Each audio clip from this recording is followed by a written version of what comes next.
Hello everyone and welcome back to the channel. Today I have a really exciting announcement, and as much as I'd love to surprise you with some dramatic reveal, I'm sure the title has already given it away, so I'll just say I have my own new Da Vinci Trio. My trio is called the Moody Trio, and it contains French ultramarine, rose madder quinacridone, and perylene green. More on those in just a few moments, but for those of you who might not be as familiar with them, let me go ahead and tell you a little bit about Da Vinci. Da Vinci is a family-owned, California-based paint company. All of their watercolors are made here in the US, and I find them to be extremely reliable, consistent, vibrant, and overall just a huge pleasure to work with. You might also recall seeing them in my vegan watercolor video, as most of their paints, except for those that contain PBK9 and PBK6, are vegan. Their customer service is fantastic, and I've had nothing but positive interactions with them, both from a customer standpoint and now also working with them to produce this set of paints. I have several other videos here on the channel that take a look at their paints, including my top 10 favorite brands video, so I'll link all of those in the description below if you want to find out a little bit more about them as an overall brand of paint. But in this video, we're specifically going to be talking about this trio set that I have put together with them. Earlier this year, Da Vinci announced their new 8ml Da Vinci Trio sets. These sets are smaller than their regular standard 15ml tubes or their huge 37ml tubes, and are put together by watercolor artists based on the colors they themselves love to use. Charlie O'Shields of Doodle Wash paired up with Da Vinci to kick off the project with artists Tanya Lee from Scratch Made Journal and Jennifer McLean from Just Add Water Silly earlier this spring. Some more great artists joined them for their second round, including the world-renowned Jane Blundell, and I was completely humbled and over the moon excited when they asked me to be part of this final installment of the trio collections. The other artists who join me in this round are Ona Kingdon, Carol Carter, Katie Powell, and of course none other than Doodle Wash founder Charlie O'Shields. Coming back around to my trio, as you are watching this painting, you might be thinking to yourself, well, those don't really look like Denise's usual colors, and you wouldn't entirely be wrong. One thing that was really important to Da Vinci throughout this project was that each of these sampler sets offered a unique collection so that buyers could purchase multiple sets without receiving any duplicates. This is a wonderful feature of the trio collections, but as you can imagine, coming into the third round of things meant that my options were a little bit more limited. To be entirely honest, my first choice was an earthy trio that you guys have seen from me time and time again in all of my paintings. However, my go-to colors had already been spoken for.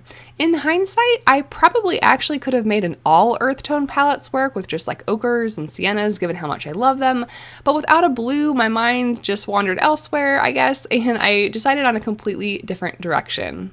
While you might not see a lot of these colors in my work, I'm sure you guys can all attest to my constant outpouring of love of deep, moody color mixes that you have all seen me mix in my Color Spotlight series. I've used perylene green in those mixes so many times to show off how it can bring out these really dark, moody colors in just about anything it touches. So since it was still available, I knew I had to lock that one in immediately. I do absolutely love phthalo blues mixed with this green, but French ultramarine also brings even more moodiness given that it has a little hint of an underlying reddish tone, and the granulation in the color makes for a lovely stormy texture. The red in this set you might not have expected from me, given that it is a dual pigment color. I do believe I had the option of a single pigment color at the time of signing up for this trio, but this has always been my favorite cool red out of the Da Vinci colors that patron Victor originally sent me way back when. And I also have a really fun story about the second pigment that is in this mixture.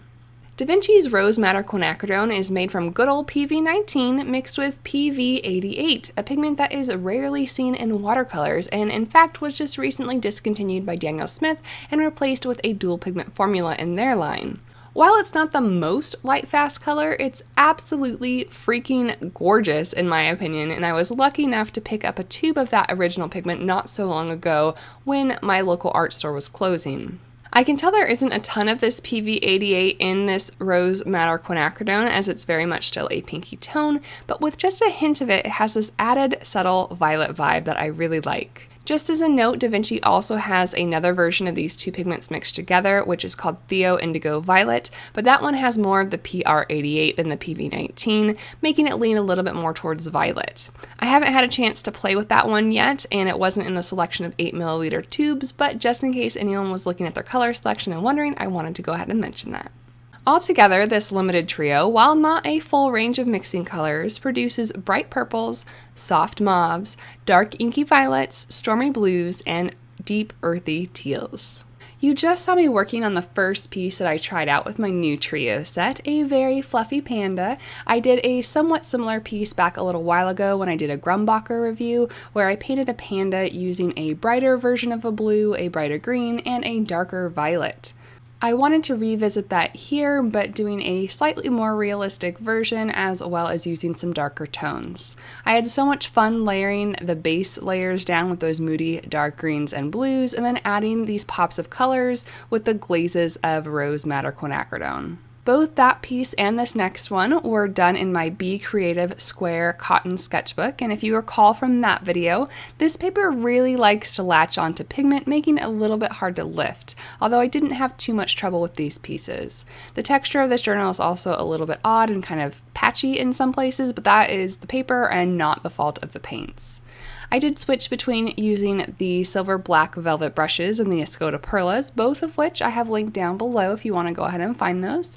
And both of the pieces utilized only the 3 colors in the trio with no other watercolors and only the addition of a tiny bit of white ink at the end for some highlights. In the second piece, I wanted to highlight more of that gorgeous pink color. I used the rose madder quinacridone straight from the tube for the base layer of this flamingo, and then pushed the boundaries of the bird's natural color a bit to the cool side. The background is the perylene green and the French ultramarine, and the glazes on the bird's beak, neck, and feathers are the rose madder quinacridone deepened a bit with the perylene green.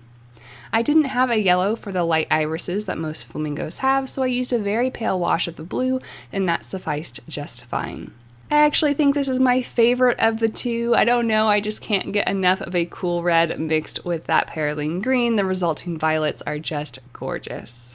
You can find mine and all the other trios available on Da Vinci's website using my new affiliate links in the description below, or you can even pick out your own colors to create your own Da Vinci moment. Perhaps you can pick up some of that perylene green so that you can be ready for our next color spotlight that is just around the corner.